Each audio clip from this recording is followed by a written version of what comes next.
So you're 60 years old with $1.5 million saved for retirement, and you're wondering if you can finally stop working.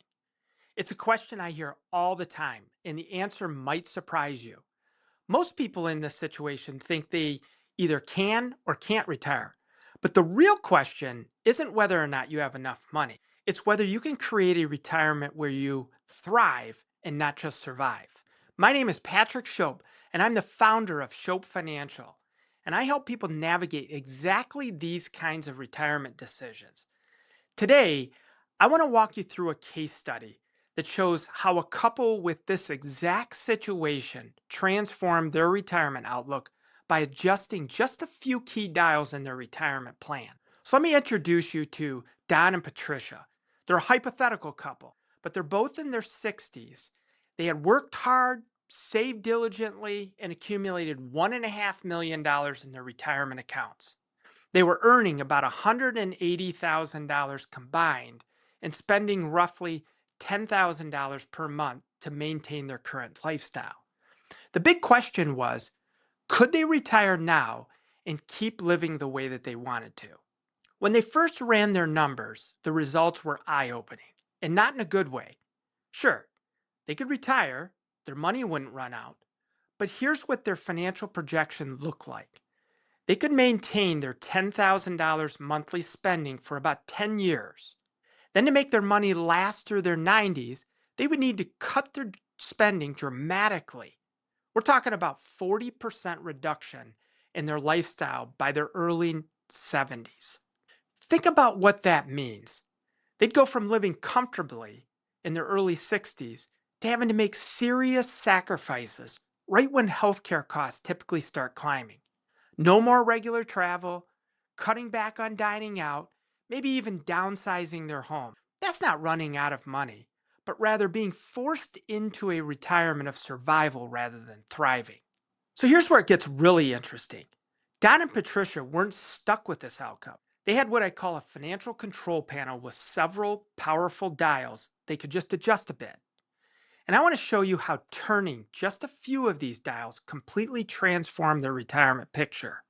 The first dial was optimizing their Social Security strategy. Don and Patricia were both planning to take Social Security at their full retirement age of 67. That's the full retirement age for anyone who's born in 1960 or later. This would have given them about $5,200 combined per month. But here's what happens when you delay Social Security. For every year you wait past full retirement age until age 70, your benefit grows by about 8%. And that's guaranteed growth, adjusted for inflation.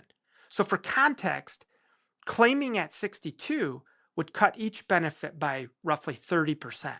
If Don and Patricia delayed their Social Security until age 70, their combined benefit would jump to about $6,500 a month. That's an extra $1,300 monthly or $15,600 annually. Dramatically reduces the pressure on their portfolio. Instead of that 40% spending cut in their 70s, they can maintain their lifestyle with just a modest 15% adjustment. That's the difference between survival and thriving. The second dial involved understanding the phases of retirement spending. Most people don't realize that retirement spending naturally follows what we call the go go, the slow go, and the no go pattern. In your early 60s and early 70s, you're typically more active, and that's the go go phase, where you might spend more on travel and activities. The slow go phase in your mid 70s to 80s usually involves less expensive activities.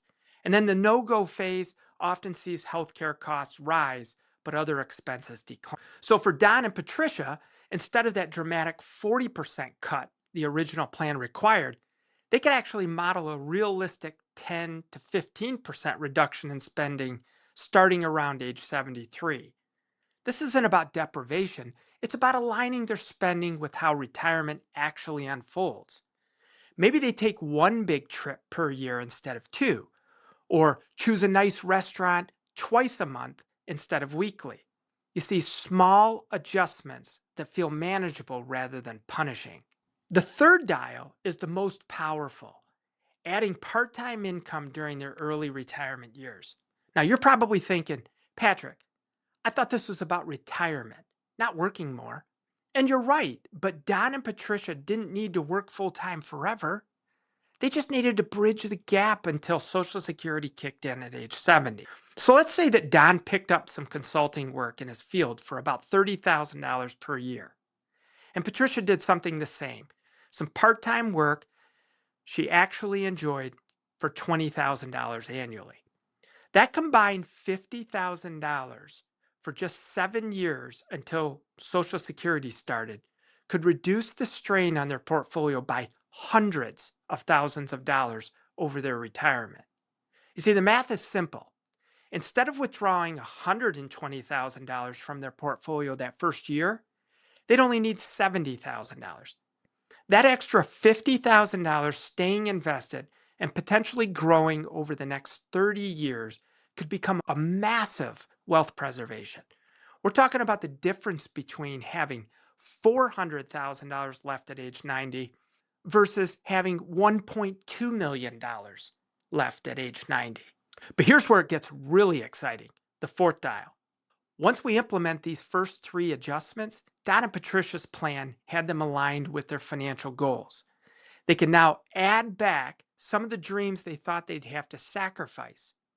Maybe they wanted to help with the grandchildren's college expenses, or purchase a small vacation property, or be more generous with their favorite charities. The original plan had them worried about basic survival.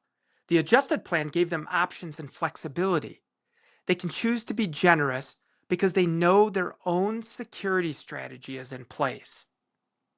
You see, the original plan showed Don and Patricia's portfolio dropping from 1.5 million at retirement to about 200,000 by age 90. And that's cutting it awfully close. The adjusted plan with these four dials projected them having over $1 million remaining at age 90, even after accounting for inflation. That's not just the difference between survival and thriving, but more so the difference between spending their retirement years worried about money and spending them focused on what truly matters to them. Now, I want to be clear about something important here. Don and Patricia are hypothetical, but their situation is very, very real for many people. These aren't theoretical concepts or things that I'm just making up. They're practical adjustments that can transform retirement outcomes. However, remember, every situation is unique. Your optimal Social Security strategy might be different. Your spending patterns might not follow the typical phases.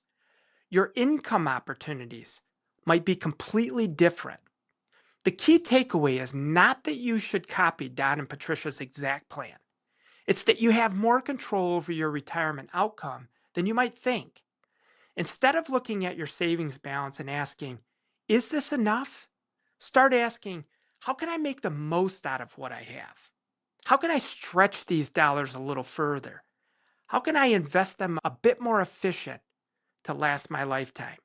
Your retirement readiness isn't just about the size of your portfolio.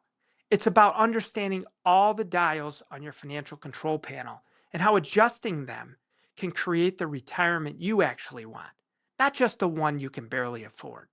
Which of these dials do you think would have the biggest impact on your own retirement plan? Think about that for a moment. Maybe it's the Social Security optimization, or perhaps it's the idea of part time income that resonates with you. Let me know your thoughts in the comments. I'd love to hear from you.